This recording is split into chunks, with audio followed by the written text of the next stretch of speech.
Hi everyone, talking to you today about the Lomography Simple Use Camera. Paul here from Analogue Wonderland. You'll hopefully have seen that we're doing a whole Lomo month this month with Lomography, talking all about the breadth of film that Lomography offer, and also running a prize draw with the Simple Use Camera. So anyone who buys one of the 3 Simple Use Camera, colour, black and white or purple, across the month gets entered into a prize draw to win a bundle of Lomography film. Now, why are we focusing so much on this simple use camera? Well, the clue is in the name, why it's different from maybe some of the other cameras that look like this. This is simple use, not single use. This is not a disposable camera. This is reloadable, and not reloadable in the sense that it takes 3 screwdrivers and an earth wire to be able to safely change it. This is something that at the end of the use of the film that comes with it, and this one is purple film, you can simply undo the back and change it for a new 35mm roll. So what I'm going to do is I'm going to shoot this roll of film, this purple. I'll share with you some of the results, and then I'll also share how you reload it and also the pros and cons of the camera. Now clearly this kind of camera isn't going to replace your high-end Leica, your medium format camera. Clearly this is a plastic camera with plastic lens, but I think that we will see that we can get some good images out of it. And also what excites me about this is 2 things really. One is the fact that you can take it places that you wouldn't necessarily want to take your high-end camera, on either nights out or parties, or just be able to slip it into your pocket when doing sort of sporting activities, hiking, walking, climbing, that kind of thing. So you can take film photographs where normally you might, as I say, be a bit concerned about taking something a bit heavier or more fragile. And secondly, for somebody who's never shot film photography before, this is a much better introduction than a disposable camera because of its ease of reloading. So the goal is hopefully that people who try this, it's very non-intimidating for someone else to pick up and start to use new. And also, as I say, because it's reloadable, the whole range of 35mm is available to you in the future when you've shot the one that comes with. So that's why I'm excited. I'm going to use this now, get it out, and we will start to see what results I get back. And then, as I say, we'll be back shortly to show you how to reload and reuse with a different film.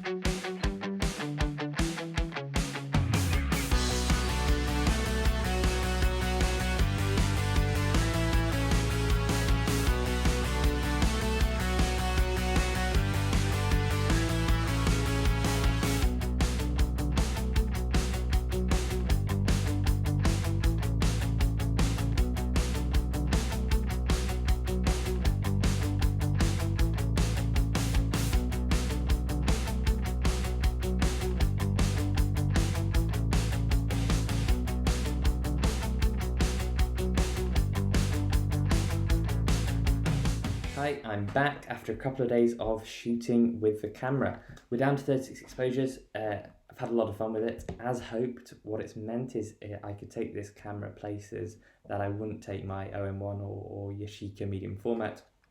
I slipped into my pocket on family days out, running around after various small children of the family. And also because there's no focusing, because there's no decisions to make about shutter speed, what I also found, and also because it comes in with the flash, what I found was I could just quickly take photos, just compose, press, go, and probably got film photographs that I wouldn't have taken or been able to take quickly enough with some of my normal cameras. And even though I use it pretty roughly, as I say, thrown into pockets, thrown into camera bags, sat on a couple of times, it's been gobbed on by a couple of babies, it's actually in perfect condition still, so it survived that rough treatment really well. Really fun to use. Now it's worth quickly covering the specifications I think as well. So the lens is 31mm. Now as soon as you look through it you can see that is pretty wide angle. It's actually, if I compare it versus my iPhone camera, it's sort of comparable, maybe slightly narrower than that. So really good for getting a lot of things into it. Shutter speed is 1/120 seconds, so really quite fast. That's way faster than you need to worry about hand blur or shutter shake from that side. Of course, if you use it with cars or anything moving that quickly, you will get some lovely streaks, but in day-to-day life, this is fast enough to freeze anything. Aperture's f9, which means that combined with the wide angle, really you're getting focus probably from about 1 meter through to infinity. Now again, you don't need to do anything to get that focus, and it might be a bit blurred at the extremes of that. You might get best results around 2 or 3 meters, but it really is a choice that allows you to get most things in focus. And as I say, with the wide angle as well, super simple to aim at something and go, and even if you're grabbing it halfway through the action, it's really fast to be able to pick things up, and again, you shouldn't really miss stuff. The flash I found really fast to recharge. It's actually driven by a AA battery that's in there, rather than some of the smaller ones. So again, there's some real power behind it, which means the recharging was really fast and good to go almost immediately. It says 15 seconds between. I found at the moment it's a lot faster than that, and also pretty powerful for its size. So all in all, really good experience, and allowed us to do exactly what we hoped with it. Got either 36 or slightly more than 36 exposures out of the film as well, which is brilliant. And now over to the reload. Okay, so we're ready to start the reloading. Now the good news is the only things you'll need to reload the Simple Use camera is the camera and a new film. Now I was debating what film to reload, and I've decided on the Lomography Potsdam. I haven't shot this yet. It's one of the very recent Lomography Kino films. So beautiful black and white. You can see some of the sample shots on the side there. Beautiful black and white 35mm film. It's ISO 100. Now, this is a bit of a gamble. So of course the camera is preloaded with a ISO 400 film. So that's where the specs broadly push you towards decent weather, decent sunlight, or a bit of cloud. It'll be able to cope reasonably well. ISO 100 is obviously a bit slower, 2 stops slower than that. But I think what I'm going to be doing with it is doing a bit more up close portraits. I'll be using the flash. There might be a bit more fall off in the background because of the slower speed, but I think it'll be a really good experiment and really good images coming back. And it just goes to show the flexibility. I mean, I could have gone the other way and shot and, put in a P3200 or something like that and made it a real low light camera.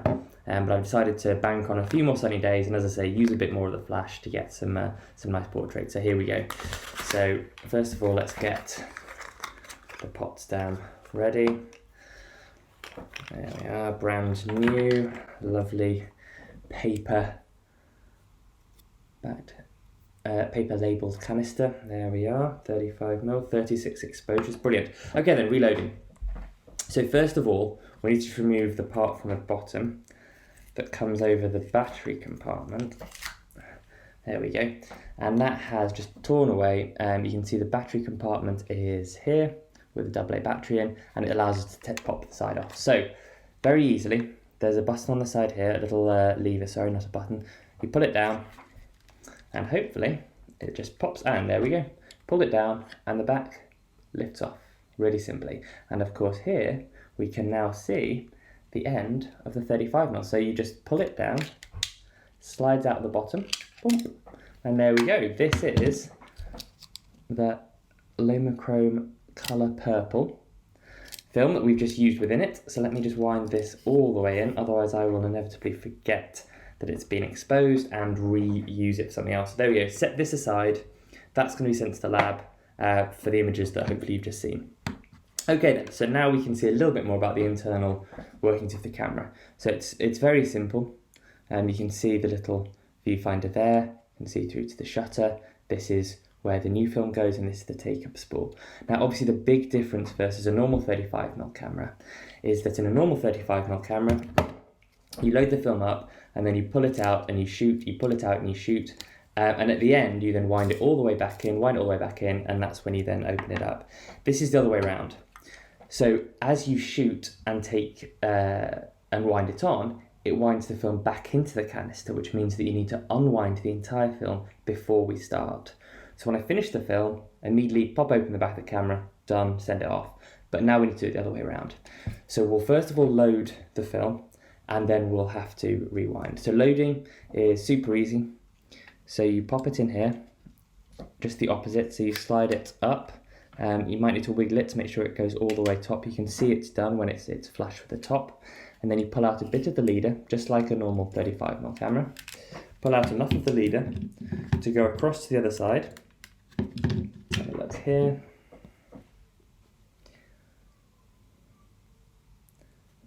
Let's see there, that part's very flush. It sits quite nicely at the bottom.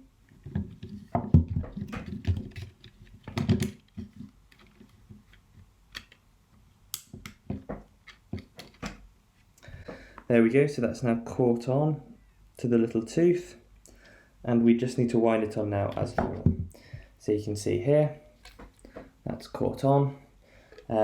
Now we wind that, there's a little lever at the bottom that you then pull out, and you can wind this on a little bit just to create a bit of tension to make sure that that's nice and tense.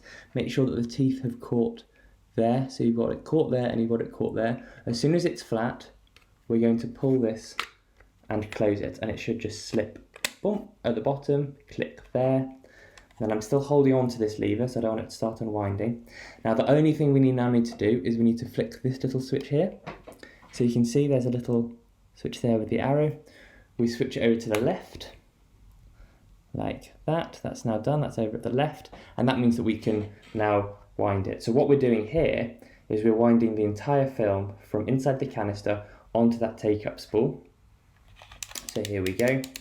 And the cool thing is that as it goes, you will see that the shutter counter, let's get this right, the shutter counter is counting up as you go through. Now what this means is it means that we've got a 36 exposure film in here, so we will keep winding until 36 and it'll stop. If you want to load it with a 24 exposure or a 27 or a 12 or whatever you have lying around, it would automatically stop at the right number because of course you're just winding until the film runs out. So we can then just wind away quickly until we get to the 36, and then that will pretty much be it. There we go, winding on.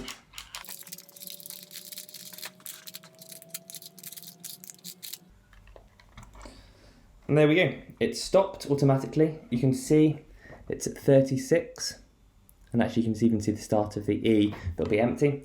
So then all you do, you pop this back down, you flick the switch back to the right, and that now locks it in, ready to go. And it is now loaded.